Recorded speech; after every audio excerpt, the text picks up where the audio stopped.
चाहे कहीं भी किस रूप में भी हो, दाता कृपा करे हर किसी पे कि सेवा सिमरन सत्संग इसके साथ हमेशा दिल से एक निराकार को याद किया जाए, चाहे मन से सिमरन, हाथ से सेवा, और उस तरह शरीर सत्संग में आकर सत्संग सुन रहा, पर कानों ने जो भी अच्छी बातें श्रवण की, जो संदेश बहुत ही अहम ये निश्चित हमेशा से दे रहा है, और युगों युगों से संतों भी, पैगंबरों सभी ने यही एक संदेश दिया कि मनुष्य के शरीर में हो तो अब एक आलस का समय नहीं है। बाकी योगियों में तो बस बहुत ही आराम से मुश्किल के करते हैं। अब जो बात है कि श्वास अपनी छड़ी अगर टूट जाए तो अपनी असली पहचान वो आंखें बंद होने से पहले कर ली जाए, और वहीं से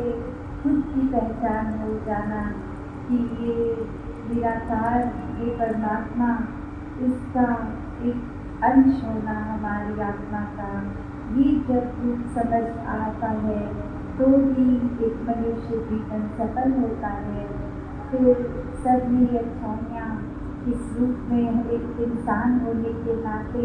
इंसानियत होना, ये एक सहज रूप में ही किरदार बनता चला जाता है। तो जहाँ ये तो है, आगे हम अपने जीवन में और अपने अंदर ये अगर सोच रखें कि अक्सर बचपन से लेकर बड़े होते हैं और घर से, स्कूल से, समाज से, और आजकल तो सोशल मीडिया से भी इतना एक इन्फ्लुएंस हमारा एक स्ट्रॉन्ग हो जाता है, तगड़ा हो जाता है कि हम अपना सिर्फ दिमाग को सिर्फ वही देख पाते हैं जो हमको औरों द्वारा दिखाया जाता है। एक अंदर से खुद की सोच, एक वो बहुत ही क्यूरियोसिटी, जैसे पहले कहते हैं कि हर एक में इतनी होती थी कि जिज्ञासा, इतनी प्यास, इतनी कि हम कौन हैं ये जान लें। अब अक्सर मनुष्य को सिर्फ जो घर परिवार समाज सिखा देता है उससे ज़्यादा अपनी सोच को और बड़ा नहीं करना चाहते। अक्सर ये बात चाहे कोई भी किसी भी क्रिएटिव फील्ड से भी बिलोंग करता हो तो ये बात अक्सर उन्होंने सुनी होगी कि step out of your comfort zone, कि जो दायरा अपने अपने आराम के लिए जिसके अंदर बहुत आराम से ढलते हो, अब उससे थोड़ा बाहर आओ और चीज़ें जो अब तक नहीं करी उसको करके देखो, तभी अपनी ग्रोथ होगी। एक हम ये जान पाएंगे कि सिर्फ हम एक छोटे दायरे की सोच नहीं और बड़े विस्तार, ये अनगिनत संसार, ब्रह्मांड और निराकार जिसके अंदर ये सब समाया है, इतना विशाल जब हो सकते हैं तो अपने दिल को, दिमाग को एक छोटे तन दायरे की संगीता में ही करें। एक कहानी भी दासी को याद आ रही है, अक्सर सभी ने वो बात सुनी है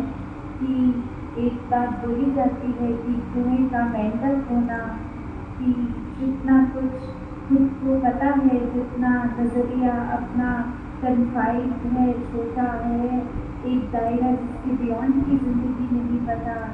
तो ऐसे ही एक कुएं में एक मेंढक जिसके लिए पूरा संसार, जो कुछ पता था कि सबसे बड़ी चीज़ तो ये कुआं ही है, उस सोच वाले मेंढक को एक समुद्र के पास रहने वाला मेंढक आके जब मिलता है और कहता है कि मैं समुद्र से आया हूँ जो बहुत बड़ा है, और वहीं उस कुएं के मेंढक ने एक छोटी सी छलांग लगा के दिखाई कि क्या समुद्र मेरी इस छलांग दिखना है, और दूसरा मेंढक का उत्तर देना नहीं, इससे बहुत ज़्यादा बड़ा है। फिर उस मेंढक ने कुछ और ज़्यादा डिस्टेंस, कुछ और दूरी तक अपनी छलांग लगा के पूछा क्या ये समुद्र अब इस दायरे जितना है, और फिर उत्तर ने कहा नहीं, ये तो समुद्र के आगे रखी घर भी नहीं है। और फिर ऐसे करते करते करते सबसे ऊंची छलांग जितनी वो मेंढक लगा सका उसको लगा के बोला कि इससे ज़्यादा तो देखो मैं कुएं के एक छोर से दूसरे छोर तक आ गया, इससे बड़ा तो समुद्र नहीं हो सकता। और जब फिर उस मेंढक ने समझाया कि जितनी आपकी सोच है समुद्र उससे काफ़ी ज़्यादा बड़ा है, और उसके ऊपर फिर वो कुएं के मेंढक की हंसी आना कि ये बेवकूफ़ बनाने का सिलसिला अब बस करो, क्योंकि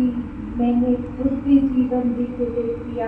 कुआं ही सबसे बड़ा होता है, कुआं ही सबसे गहरा होता है।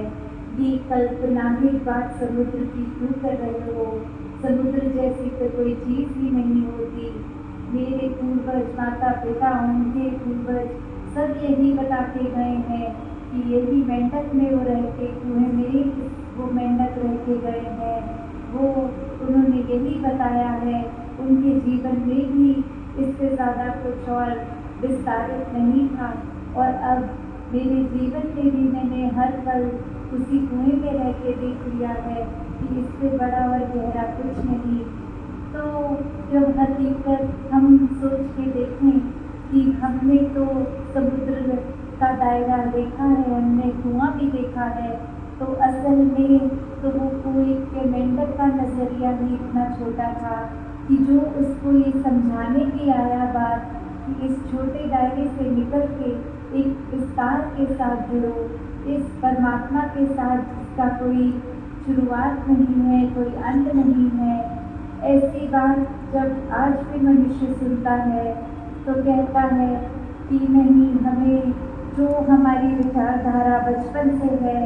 जो माता पिता समाज इत्यादि से सीखी है, हम उसी दायरे तक रहेंगे।